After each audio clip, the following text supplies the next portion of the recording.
मित्रहो, आपण सारे मनुष्य प्राणी आपल्या मुख्य गरजा कोणत्या असा प्रश्न विचारला तर आपण सहजच उत्तर देऊ की हवा, पाणी आणि अन्न. त्यानंतरच्या गरजा कोणत्या तर आपण म्हणतो अन्न, वस्त्र आणि निवारा. आणखी त्यानंतरच्या गरजा शारीरिक आरोग्य चांगले राहावे यासाठी व्यायाम, मानसिक आरोग्य चांगले राहावे यासाठी काय हवं. प्रख्यात साहित्यिक मराठी भाषेचे शिवाजी विष्णुशास्त्री चिपळूणकर यांनी त्याचे उत्तर देऊन ठेवलंय. ते म्हणाले होते, अन्न जसे शरीरास तसेच वाचन, श्रवण वगैरे जी ज्ञानाची साधने आहेत ती मनास आवश्यक असतात.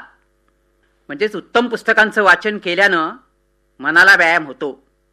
ज्ञानेश्वर माऊलींनी सांगितलं आहे, जयाचे स्वाध्याये नष्ट होती सर्व दंभ, अज्ञानाच्या तिमिराशी ग्रंथ हेच दीपस्तंभ. आणि आजच्या काळात श्री मंगेश पाडगावकर यांनी पण सांगितलंय, ग्रंथ आमुचे साथी, ग्रंथ आमुच्या हाती, ग्रंथ उजळती अज्ञानाच्या अंधाराच्या राती. या ग्रंथांच्या तेजामधुनी जगा येते क्रांती, ग्रंथ शिकवती माणुसकी आणि ग्रंथ शिकवती शांती. कवयित्री वासंती मुजुमदार गुरुजन शिष्याला सांगतात त्याप्रमाणे म्हणतात, चल उचल पुस्तक तिथे झुकव मस्तक, जुन्या ग्रंथामधून नव्या ग्रंथामधून उद्या पिकल ज्ञानाचं रान. परंतु आपल्या आजच्या शिक्षण संस्थांमधून परीक्षेसाठी पाठ्यपुस्तकांचं वाचन केलं की पुरे असा गैरसमज पसरलाय आणि अवांतर वाचन करण्याची गरजच नाही असं वाटतंय. याच्याच जोडीला आधुनिक प्रसार माध्यमांच्या प्रभावामुळे म्हणजेच दूरचित्रवाणी, चित्रपट, संगणक, इंटरनेट यामुळे पुस्तकांचे वाचन करण्याची गरज नाही असा दुसरा गैरसमज पसरतोय. परंतु जे संशोधन झालंय त्याप्रमाणे पुस्तकांचं वाचन करण्याची सोय पुरवणारी ग्रंथालये पण प्रसार माध्यमाचा एक प्रकार आहे आणि तो सर्वश्रेष्ठ प्रकार आहे असं सिद्ध झालंय. कारण त्यात पुस्तकाबरोबरच ध्वनिमुद्रिका, ध्वनिचित्रफिती, चित्रपट, दूरचित्रवाणी, संगणक, फॅक्स यांची सोय ग्रंथालयात करता येते. कारण ग्रंथालयांचा गाभा आहे माहितीची साठवण करणे आणि शास्त्रशुद्ध पद्धतीनं त्याचं पुनरुज्जीवन करणं, ते भरभराटेला आणणं. त्यामुळेच ग्रंथालयांचं महत्त्व कालातीत आहे आणि देशाच्या कानाकोपऱ्यात राहणाऱ्या सर्व लोकांना ग्रंथालयांची सोय पुरवणं हे कोणत्याही लोककल्याणकारी सरकारचं आद्य कर्तव्य आहे. शैक्षणिक संस्थातील ग्रंथालयांचा उपयोग त्या संस्थातील घटकांनाच, शिक्षक आणि विद्यार्थी यांनाच करता येतो. खरं तर त्यांनी पालकांना पण या सोयीचा लाभ द्यायला हवा. परंतु या संस्थातील ग्रंथालय तितकीशी समर्थ नाहीत, आदर्श नाहीत ही वस्तुस्थिती आहे. त्यामुळेच गावातील, शहरातील सार्वजनिक ग्रंथालये सर्व लोकांच्या निरंतर शिक्षणासाठी काम करू शकतात. परंतु ही ग्रंथालये आदर्श, उत्कृष्ट, नमुनेदार असायला हवीत, तरच ती सर्व वयोगटातील मनुष्यांना उपयोगी पडू शकतील. या दृष्टीने आदर्श ग्रंथालयाची संकल्पना सर्वांनीच समजून घ्यायला हवी. अर्थात कोणत्याही ग्रंथालयाचं ब्रीदवाक्य असायला हवं, वाचक देवो भव. वाचकस्नेही वातावरण अशा ग्रंथालयात असायला हवं. ग्रंथालय चालवणाऱ्या व्यवस्थापनाचा व ग्रंथपालाचा व्यवहार पण वाचकस्नेही हवा.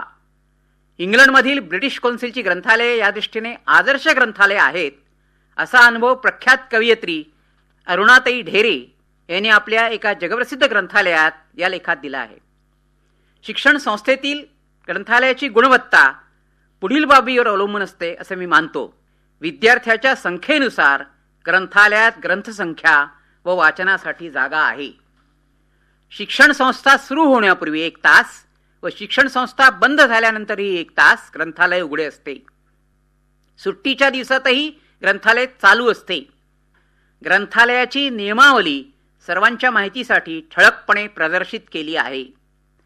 ग्रंथालयात विकत घेतलेल्या नवीन पुस्तकांची ओळख माहिती फलकावर लावली आहे.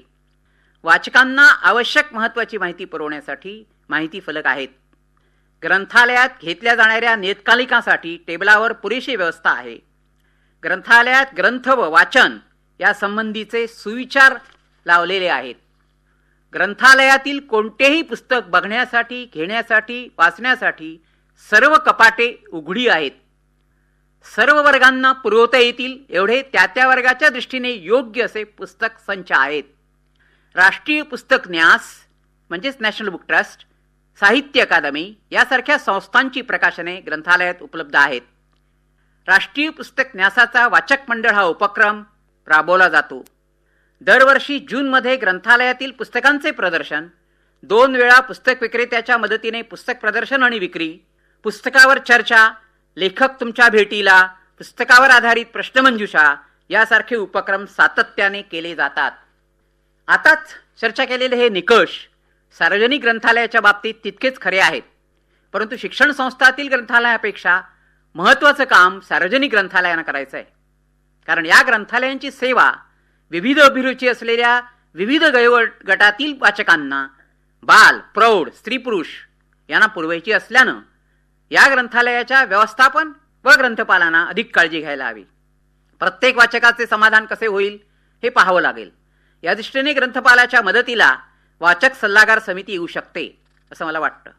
शाळातील पालक शिक्षक संघाच्या धर्तीवर प्रत्येक ग्रंथालयासाठी वाचक सल्लागार समिती स्थापन करण्यासाठी व्यवस्थापन आणि ग्रंथपाल यांनी पुढाकार घ्यायला हवा. ज्यामुळे प्रत्येक ग्रंथालय आदर्श करण्यासाठी एकत्रित प्रयत्न करता येतील. दरवर्षी प्रत्येक वाचक सभासदाने शुल्क दिल्यास त्या शुल्कातून विविध उपक्रम राबवता येतील. या दृष्टीने आदर्श ग्रंथालयासाठी पुढील बाबींची आवश्यकता आहे असं मला वाटतं. ग्रंथालयाला वाचक सेवा पुरवण्यासाठी सुसज्ज इमारत आहे, जे वर्षाच्या सर्व दिवशी 24 तास उघडे असेल, फक्त राष्ट्रीय दिनाच्या दिवशी बंद असेल. जे मुक्तद्वार ग्रंथालय असेल, म्हणजे जेथे ग्रंथ कोंडलेले नसतील. कारण ख्यातनाम कवी श्री मंगेश पाडगावकर यांनी म्हटल्याप्रमाणे जिथे ग्रंथ कोंडले जातात तिथे राष्ट्र कोंडले जाते. हे आपल्याला नको आहे. वाचक सल्लागार समिती आहे आणि वर्षभर विविध उपक्रम, पुस्तक प्रदर्शन आणि विक्री, पुस्तकावर चर्चा, व्याख्यानमाला, विद्यार्थ्यांसाठी प्रश्नमंजुषा, वाचक संमेलनं यासारखे उपक्रम राबवते. समर्थ रामदास यांनी म्हटल्याप्रमाणे निघान करी पुस्तकाची तो एक मूर्ख, आपण वाचिना कधी, कोणास वाचावया नेदी, बांधोन ठेवी बंदी तो एक मूर्ख असे वाचक नसतील तर लोकमान्य टिळकांनी म्हटल्याप्रमाणे स्वर्गापेक्षा मी चांगल्या पुस्तकाचं अधिक स्वागत करीन. कारण पुस्तक जिथे असेल तिथे स्वर्ग निर्माण होतो अशी भावना असलेले वाचक असतील. कुटुंबातील सर्व सदस्य, ग्रंथालयाचे सभासद, त्या राज्यात प्रादेशिक भाषात प्रसिद्ध होणारी सर्व वृत्तपत्र आणि नियतकालिके असतील. ग्रंथव्यवहार, ग्रंथ, ग्रंथलेखक यासंबंधीची सर्व नियतकालिके, ललित, साहित्यसूची, रुची, ग्रंथविहार, ग्रंथवेद इत्यादी, समकालीन साहित्य, NBT न्यूजलेटर, पाठक मंच बुलेटिन असतील. सर्व स्पर्धात्मक परीक्षांना बसू इच्छिणाऱ्या विद्यार्थ्यासाठी सर्व प्रकारचे वाचन साहित्य असेल. छायांकित प्रत मिळवण्यासाठी झेरॉक्स, फॅक्स, ईमेल पाठवण्याची सोय, इंटरनेटचा उपयोग करण्याची सोय वाजवी दरात, ना नफा ना तोटा या तत्वावर उपलब्ध असेल. परंतु आज आपला ग्रंथालयाकडे पाहण्याचा सर्वांचाच दृष्टिकोन, शासन, लोकप्रतिनिधी, समाज हा थोडासा सदोष आहे. वाचन ही गरज आहे असं कोणालाच वाटत नाहीये. त्यामुळे आदर्श ग्रंथालय आपल्या शिक्षण संस्थेत, आपल्या गावात असावं असं बहुसंख्य लोकांना वाटत नाहीये. या दृष्टीने जागृत वाचकांनी, पुस्तकप्रेमी लोकांनी एकत्र यायला हवं. शासनाने सर्व गावात ग्रंथालय सेवा उपलब्ध करून द्यायला हवी. त्यासाठी शासनाने आदर्श ग्रंथालय स्पर्धा, आदर्श ग्रंथपाल स्पर्धा, आदर्श वाचकांचा वाचक संमेलनात सत्कार यासारखे उपक्रम राबवायला हवेत. अर्थात शिक्षण संस्थांनी पण आदर्श वाचक घडवण्यासाठी काम करायला हवं.